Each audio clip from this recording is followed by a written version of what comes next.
আসসালামু আলাইকুম বন্ধুরা, অ্যাডভান্স সিনেমা চ্যানেলে আপনাদের সবাইকে স্বাগতম। আচ্ছা ভাবুন তো, আপনি আপনার চেনা পরিচিত যে দুনিয়ায় বাস করছেন সেটা যদি আসলে কোনো দুনিয়াই না হয়, যদি কোনো এক সকালে উঠে জানতে পারেন আপনারা আসলে বিশাল বড় এক জীবন্ত দানবের শরীরের ভেতরে বন্দী হয়ে আছেন। শুনতে অবাস্তব মনে হলেও আজকের মুভিটা আপনার এই ধারণাকে সত্যি করে দিবে।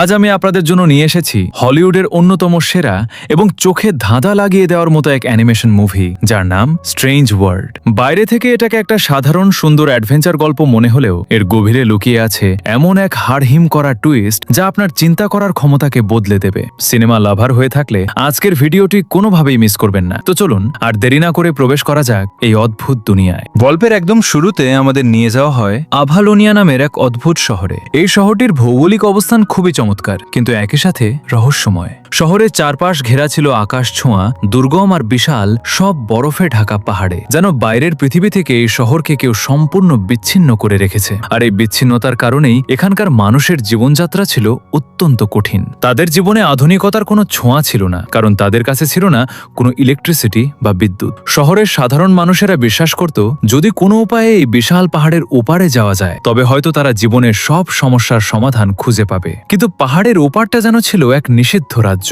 বহু মানুষ বহুবার চেষ্টা করেছে এই পাহাড় পাড়ি দিতে, কিন্তু আজ পর্যন্ত কেউ জীবিতাবস্থায় পাহাড়ের ওপারে পৌঁছাতে পারেনি। ঠিক এই সময়ই সেই অন্ধকার শহরে আশার আলো হয়ে আসে এক ব্যক্তি। তার নাম ক্লেড। ক্লেড ছিলেন এক উকুতভয় ট্রাভেলার এবং এক্সপ্লোরার। শহরের যে কোনো কঠিন সমস্যার সমাধান তিনি এক তুড়িতে করে দিতেন, তাই পুরো শহরের মানুষ তাকে এক নামে চিনত। সবাই ভাবত এই ক্লেডই একমাত্র মানুষ যে পারবে পাহাড়ের ওপারে গিয়ে তাদের এই অন্ধকারের জীবন থেকে মুক্তি দিতে। শহরবাসী তাকে নিজেদের ত্রাতা বা সুপার হিরো মনে করত। এমনকি তার বীরত্ব গাথা নিয়ে শহরে অনেক কমিক্স এবং বইও প্রকাশিত হয়েছিল। নিজের ওপর শহরবাসীর এই অগাধ বিশ্বাস দেখে ক্লেড একদিন সিদ্ধান্ত নেন তিনি এবার সত্যি সত্যি পাহাড়ের ওপারে যাবেন। এই উদ্দেশ্যে তিনি শহরের সবচেয়ে সাহসী মানুষদের নিয়ে একটা শক্তিশালী টিম গঠন করেন। আর এই বিপজ্জনক সফরে ক্লেড একা যাননি, তিনি সাথে নিয়েছিলেন তার একমাত্র সন্তান সার্চারকে। ক্লেড চেয়েছিলেন তার ছেলেও যেন তার মতোই একজন সাহসী এবং বিশ্বখ্যাত ট্রাভেলার হয়ে গড়ে ওঠে। ক্লেডের নেতৃত্বে সেই দলটি দুর্গম পথ, খাড়া পাহাড় আর হাড় কাঁপানো ঠান্ডা উপেক্ষা করে অনেক দূর এগিয়ে যায়। কিন্তু সমস্যা ছিল অন্য জায়গায়। ক্লেডের ছেলে সার্চার তার বাবার এই বিপজ্জনক অ্যাডভেঞ্চার একদমই পছন্দ করত না। সে চাইতো একটা শান্ত সাধারণ জীবন, কিন্তু বাবার কঠোর জেদের সামনে সে সবসময়ই ছিল নিরুপায়। যেতে যেতে হঠাৎ করেই তাদের সামনে পড়ে এক বিশাল এবং অদ্ভুত পাহাড়ের গুহা। তাদের কম্পাস বলছিল এই অন্ধকার গুহাটা পার হতে পারলেই হয়তো তারা পৌঁছে যাবে পাহাড়ের ওপারে। কিন্তু গুহার ভেতরের পরিবেশ ছিল খুবই থমথমে আর অদ্ভুত। গুহার ছাদ থেকে সুচালো হয়ে ঝুলছিল বরফ আর পাথরের বিশাল বিশাল খণ্ড, যা যে কোনো সময় খসে পড়তে পারে। দলের একজন লোক কিছুটা সাহস দেখিয়ে একটু সামনে এগোতেই হঠাৎ এক বিকট শব্দে উপর থেকে একটা বিশাল বরফের টুকরো তার উপর ভেঙে পড়ে। এই আকস্মিক দুর্ঘটনা দেখে দলের বাকি সদস্যরা ভয়ে জমে যায়। তারা ভাবছিল লোকটা হয়তো আর বেঁচে নেই, কিন্তু ভাগ্যের জোরে অলৌকিকভাবে সেই লোকটার কোনো ক্ষতি হয়নি। তবে এই ঘটনা পুরো টিমের মনোবল ভেঙে চুরমার করে দেয়। কেউ আর এক পাও সামনে বাড়াতে চাচ্ছিল না। তখন লিডার ক্লেড সবাইকে ধমক দিয়ে বলেন, ভয় পেও না, লোকটা অতিরিক্ত শব্দ করে হেঁটেছিল বলেই বরফটা ভেঙে পড়েছে। আমরা যদি একদম নিঃশব্দে ধীরে ধীরে এগিয়ে যাই তবে আমাদের কিচ্ছু হবে না। বাবার এই আত্মবিশ্বাস দেখে সার্চার সহ বাকি সবাই আবার গুহার গভীরে হাঁটা শুরু করে। গুহার একদম মাঝপথে এসে সার্চার হঠাৎ এক অদ্ভুত জিনিস লক্ষ্য করে। গুহার এক কোণে মাটির বুক চিরে জেগে আছে সবুজ রঙের এক আজব উদ্ভিদ বা গাছ। সবচেয়ে আশ্চর্যের বিষয় হলো সেই গাছ থেকে আপনা আপনি নিয়ন আলোর মতো উজ্জ্বল আলো জ্বলছিল আর নিভছিল। কৌতূহল সামলাতে না পেরে সার্চার যেই না সেই গাছের একটা পাতায় হাত দিয়েছে, অমনি সাথে সাথে সারা শরীরে এক তীব্র বৈদ্যুতিক শকের মতো অনুভূত হয়। যন্ত্রণায় সার্চার চিৎকার করে ওঠে, আর সেই চিৎকারের প্রতিধ্বনি গুহার দেয়ালে লাগতেই ঘটে এক বিপর্যয়। গুহার ছাদ থেকে ঝুলে থাকা শত শত সুচালো বরফখণ্ড একসাথে ধসে পড়তে শুরু করে। পুরো গুহা যেন জীবন্ত হয়ে ওঠে তাদের পিষে মারার জন্য। সবাই দিকবিদিক জ্ঞান হারিয়ে প্রাণ হাতে নিয়ে গুহার বাইরে আসার জন্য দৌড়াতে থাকে। দৌড়ানোর এক পর্যায়ে সার্চার পা পিছলে এক গভীর খাদের মধ্যে পড়ে যাচ্ছিল। ঠিক শেষ মুহূর্তে তার বাবা ক্লেড নিজের জীবন বাজি রেখে সার্চারের হাত ধরে ফেলে এবং তাকে টেনে উপরে তুলে আনে। এই ভয়ানক মৃত্যুর মুখ থেকে ফিরে এসে সার্চারের ধৈর্যের বাঁধ ভেঙে যায়। সে চিৎকার করে তার বাবাকে জানিয়ে দেয় সে আর এক পাও সামনে যাবে না, সে আর কোনো অ্যাডভেঞ্চার চায় না।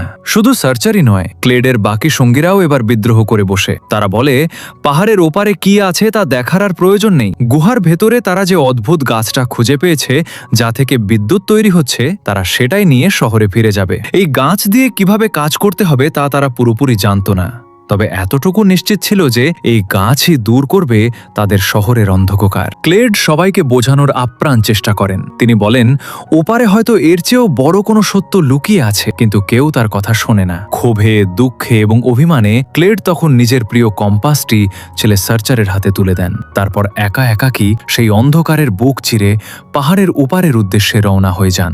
দলবল নিয়ে সার্চার ফিরে আসে শহরে, আর ক্লেড হারিয়ে যান এক অজানা দিগন্তে। এরপর গল্পের সিন শিফট হয় দীর্ঘ 25 বছর পর। এই 25 বছরে অ্যাভালোনিয়া শহরের চেহারা সম্পূর্ণ বদলে গেছে। সার্চার এখন আর সেই ছোট ছেলেটি নেই, সে এখন একজন মধ্যবয়সী মানুষ এবং শহরের সবচেয়ে সফল কৃষক। সে গুহা থেকে আনা সেই বিশেষ উদ্ভিদটির চাষ শুরু করেছিল যার নাম দেওয়া হয়েছিল প্যান্ডো। এই প্যান্ডো গাছের ফল থেকে পুরো শহরে হাই ভোল্টেজ ইলেকট্রিসিটি বা বিদ্যুৎ সরবরাহ করা হচ্ছিল। আদিম অন্ধকার থেকে শহরটি এখন রূপান্তরিত হয়েছে এক আধুনিক ফ্লাইং শিপ আর আলো ঝলমলে মেগা সিটিতে। কিন্তু এই 25 বছরেও সার্চারের বাবা ক্লেড আর কখনো ফিরে আসেননি। তিনি বেঁচে আছেন নাকি কোনো পাহাড়ের খাদে মরে পড়ে আছেন তা কেউ জানত না।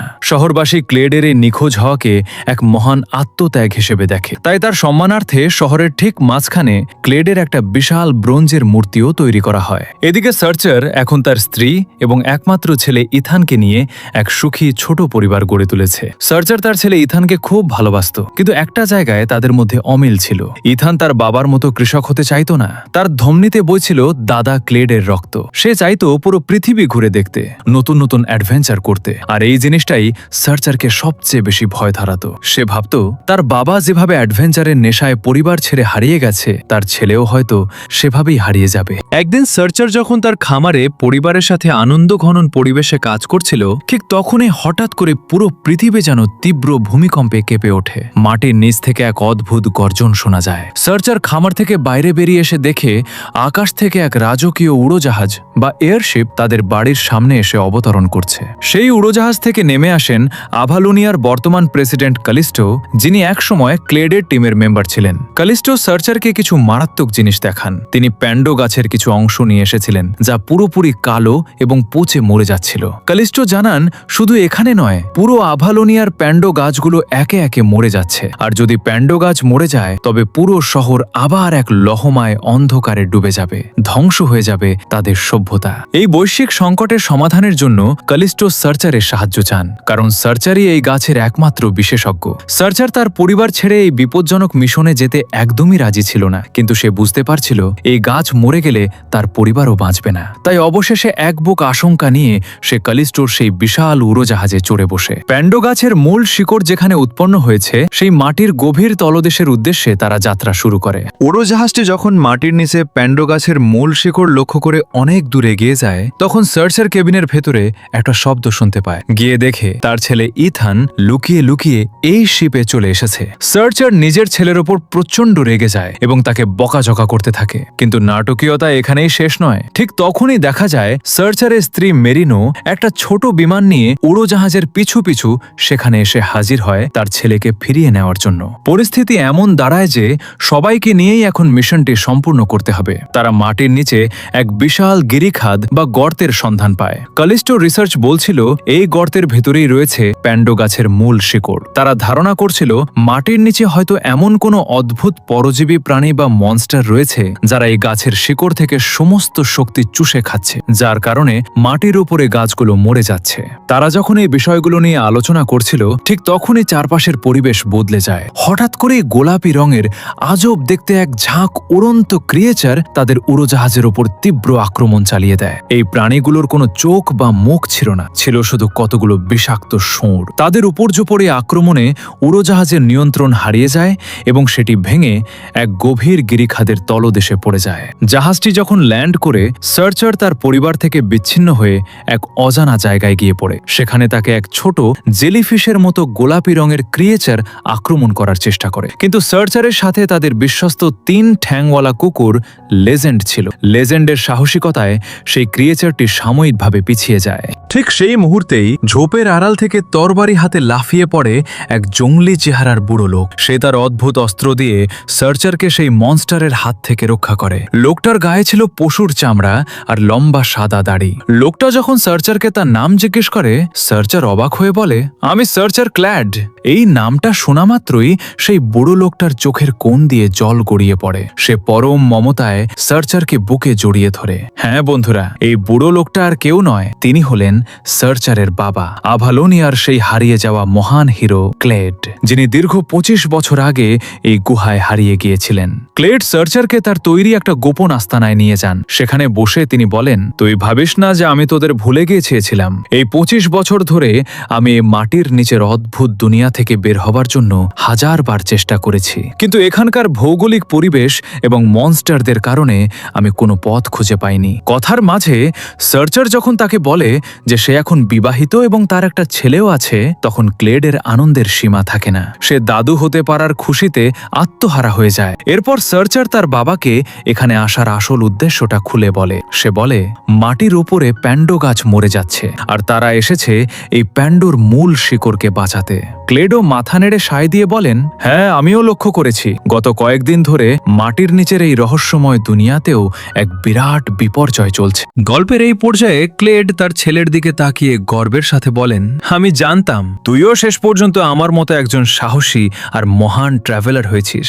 কিন্তু সার্চার অত্যন্ত বিনয়ের সাথে অথচ দৃঢ়ভাবে জবাব দেয়, না বাবা, তুমি ভুল ভাবছো। আমি তোমার মতো ট্রাভেলার বা হিরো হইনি। আমি একজন সাধারণ কৃষক। আমি মাটির গন্ধ ভালোবাসি। চাষবাস করতেই আমি স্বাচ্ছন্দ্য বোধ করি। ছেলের এই কথা শুনে ক্লেডের মুখটা কিছুটা মলিন হয়ে যায়। তিনি হয়তো আশা করেছিলেন তার ছেলে তার মতোই হবে। তবে এই মানসিক দূরত্ব ভুলে তারা দুজনে মিলে বাকিদের খোঁজে রওনা হয়। ক্লেড আর সার্চার মিলে অবশেষে সেই ভেঙে পড়া উড়োজাহাজের সন্ধান পায়। সেখানে এসে ক্লেড তার নাতি ইথান এবং পুত্রবধূ মেরিনোর সাথে দেখা করেন।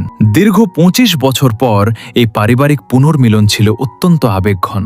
এরপর তারা সবাই কলিস্টোর উড়োজাহাজটি মেরামত করে আবার সেই প্যান্ডো গাছের মূল কেন্দ্রের দিকে রওনা হয়। উড়োজাহাজ যত সামনের দিকে এগোচ্ছিল, তারা জানলা দিয়ে বাইরের দৃশ্য দেখে ততটাই স্তম্ভিত হচ্ছিল। মাটির নিচের এই দুনিয়াটা ছিল অবিশ্বাস্য রকমের রঙিন এবং ডাইনামিক, কিন্তু সেখানে তারা এক ভয়াবহ দৃশ্য দেখতে পায়। তারা দেখে মাটির নিচের হাজার হাজার অদ্ভুত ক্রিয়েচার বা সেল একজোট হয়ে প্যান্ডো গাছের বিশাল শিকড়গুলোকে চারপাশ থেকে আক্রমণ করছে এবং সেগুলোকে ছিঁড়ে ফেলার চেষ্টা করছে। এই দৃশ্য দেখে উড়োজাহাজের ক্যাপ্টেন কলিস্টো রাগে ফেটে পড়েন। তিনি বলেন, এই হিংস্র পশুর দলই আমাদের প্যান্ডো গাছকে ধ্বংস করছে। এদের এখনই মারতে হবে, নইলে আভালোনিয়া শহর অন্ধকারে তলিয়ে যাবে। কলিস্টো তার সৈন্যদের নিয়ে সেই ক্রিয়েচারগুলোকে মেরে ফেলার জন্য বড় বড় লেজার গান আর অস্ত্র প্রস্তুত করতে শুরু করেন। কিন্তু সার্চারের ছেলে ইথান ছিল খুব সংবেদনশীল। সে মাটির নিচের ওই জেলিফিশের মতো ক্রিয়েচারটির সাথে বন্ধুত্ব করে ফেলেছিল এবং তার নাম দিয়েছিল স্প্ল্যাট।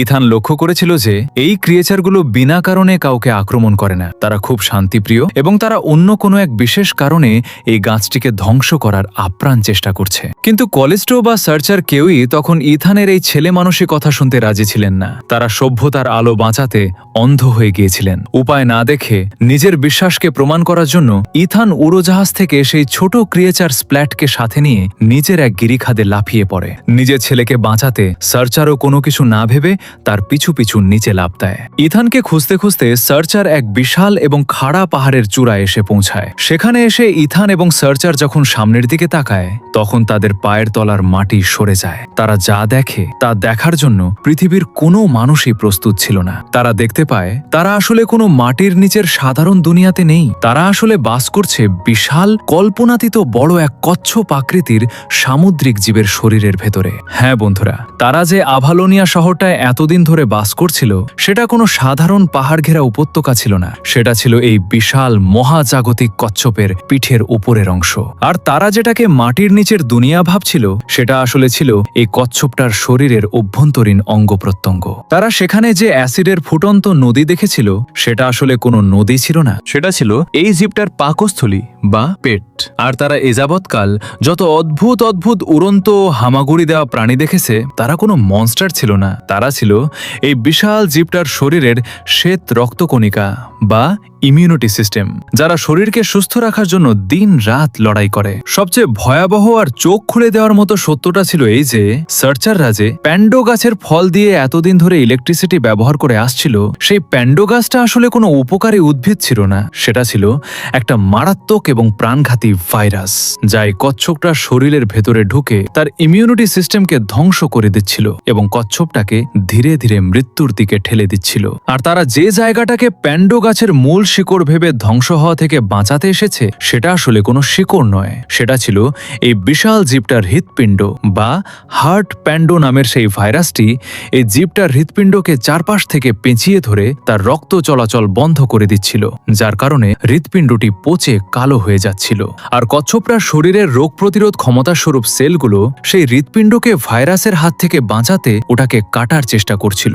সার্চার এখন পুরো সমীকরণটা বুঝতে পারে, যদি তারা এই প্যান্ডো নামের ভাইরাস গাছটাকে না কাটবে তবে এই বিশাল কচ্ছপটা মারা যাবে, আর কচ্ছপটা মারা গেলে তার পিঠের ওপর থাকা তাদের পুরো অ্যাভালোনিয়া শহরটাও 1 সেকেন্ডে ধসে পড়বে এবং চিরতরে ধ্বংস হয়ে যাবে। এই অবিশ্বাস্য সত্যটি জানার পর সার্চার আর ইথেন আর এক মুহূর্ত সময় নষ্ট না করে দ্রুত বাকিদের কাছে ফিরে আসে। তারা ক্যালিস্টো এবং ক্লেডকে সবকিছু খুলে বলে যে আমরা আমাদের শক্তির স্বার্থে একটা জীবন্ত প্রাণীকে হত্যা করছি, প্যান্ডো কোনো আশীর্বাদ নয়, এটা একটা ভাইরাস।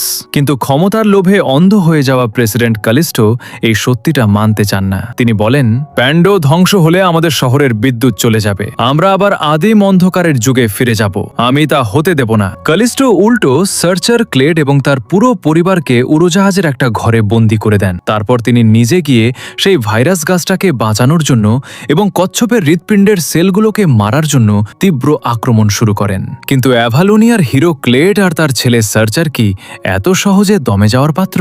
তারা কোনো রকমে সেই বন্দিশালা থেকে নিজেদের মুক্ত করে আনে। এবার বাবা এবং ছেলে একজোট হয়। ক্লেড তার ভুল বুঝতে পারেন, তিনি বুঝতে পারেন যে প্রকৃতির বিরুদ্ধে গিয়ে কোনো সভ্যতা টিকতে পারে না। ক্লেড এবং সার্চার বড় বড় কুড়াল আর কাটার নিয়ে সরাসরি কচ্ছপের সেই হৃৎপিণ্ডে প্রবেশ করে। সেখানে প্যান্ডো ভাইরাসের মূল শক্ত দেয়ালটি তারা কাটতে শুরু করে। এই কাজ করতে গিয়ে সার্চার বারবার প্যান্ডো গাছের তীব্র বৈদ্যুতিক শক খাচ্ছিল, তার শরীর অবশ হয়ে আসছিল, কিন্তু তবুও সে হাল ছাড়ে না। তার মাথায় তখন একটাই চিন্তা, নিজের সন্তান এবং নিজের শহরকে বাঁচাতে হবে। অন্যদিকে সার্চারের স্ত্রী মেরিনো এবং ছেলে ইথান মিলে সেই উড়োজাহাজটির নিয়ন্ত্রণ ছিনিয়ে নেয় এবং ক্যালিস্টোর সৈন্যদের আটকে দেয়, যাতে তারা সেলগুলোকে আর মারতে না পারে। হৃৎপিণ্ডের ভেতরে ক্লেড আর সার্চার মিলে তাদের জীবনের শেষ রক্তবিন্দু দিয়ে আঘাত করতে থাকেন। অবশেষে এক বিশাল বিস্ফোরণের সাথে সাথে তারা প্যান্ডো ভাইরাসের মূল শেকড়টি কেটে আলাদা করতে সক্ষম হন। শেকড়টি কাটার সাথে সাথেই অলৌকিকভাবে চারপাশের সমস্ত কালো প্যান্ডো গাছ এক মুহূর্তে শুকিয়ে মরে যায়। আর প্যান্ডো ভাইরাস মুক্ত হতেই সেই বিশাল কচ্ছপটি দীর্ঘ 25 বছর পর এক গভীর শ্বাস নেয়। তার হৃৎপিণ্ড আবার স্বাভাবিক গতিতে স্পন্দিত হতে শুরু করে। কচ্ছপটি সুস্থ হয়ে ওঠার পর আনন্দে তার বিশাল ডানা ঝাপটাতে থাকে, যার ফলে সৃষ্ট বাতাসের তোড়ে সার্চারদের উড়োজাহাজটি ওপরের দিকে অর্থাৎ পৃথিবীর আলোতে উঠে আসে। আর এই অসাধ্য সাধন করতে পেরে বাবা, ছেলে আর নাতি 3 প্রজন্মের মুখে এক বিজয়ের হাসি ফুটে ওঠে। কচ্ছপটি যখন তার শরীর দোলাচ্ছিল তখন পাহাড়ের গায়ে এক বিশাল ফাটল তৈরি হয়, আর সেই ফাটল দিয়ে বাইরে বেরিয়ে আসতেই পূরণ হয় আভালোনিয়াবাসীর বহু বছরের সেই স্বপ্ন, পাহাড়ের ওপারে যাওয়ার স্বপ্ন। তারা অবাক হয়ে দেখে পাহাড়ের ওপারে কোনো শূন্যতা নেই, বরং সেখানে রয়েছে এক অন্তহীন বিশাল নীল সমুদ্র। তারা এতদিন ধরে একটা বিশাল কচ্ছপের পিঠের ওপর এক আবদ্ধ খাঁচায় বাস করছিল, আজ তারা মুক্ত। এরপর গল্পে সিন শিফট হয় আরও 1 বছর পরে। আভালোনিয়া শহরে এখন আর আগের মতো প্যান্ডো গাছের সেই কৃত্রিম ইলেকট্রিসিটি বা আলো ঝলমলে জাঁকজমক নেই, কিন্তু শহরের মানুষেরা এখন আর আগের মতো কষ্টে নেই। তারা প্রকৃতির সাথে খাপ খাইয়ে নিতে শিখে গেছে। তারা এখন সবাই মিলেমিশে প্যান্ডো ছাড়াই উইন্ডমিল এবং অন্যান্য প্রাকৃতিক উপায়ে জীবন চালানো শুরু করেছে। তারা সবাই এখন চাষবাস করে অনেক সুখে শান্তিতে দিন কাটাচ্ছে। আর আমাদের সার্চারের পরিবার, এখন সার্চারের খামারে শুধু সে একা নয়, তার পাশে এসে দাঁড়িয়েছে তার বাবা ক্লেডো। ক্লেড তার অ্যাডভেঞ্চারের নেশা ছেড়ে এখন ছেলের সাথে একজন গর্বিত কৃষক হিসেবে কাজ করে। আর ইথান, সে এখন এই বিশাল কচ্ছপ আর সমুদ্রের মাঝে একজন পরিবেশ রক্ষক হিসেবে কাজ করে। তারা সবাই মিলেমিশে এক সুখী জীবন অতিবাহিত করতে থাকে। আর এভাবেই শেষ হয় এই অসাধারণ মুভিটি।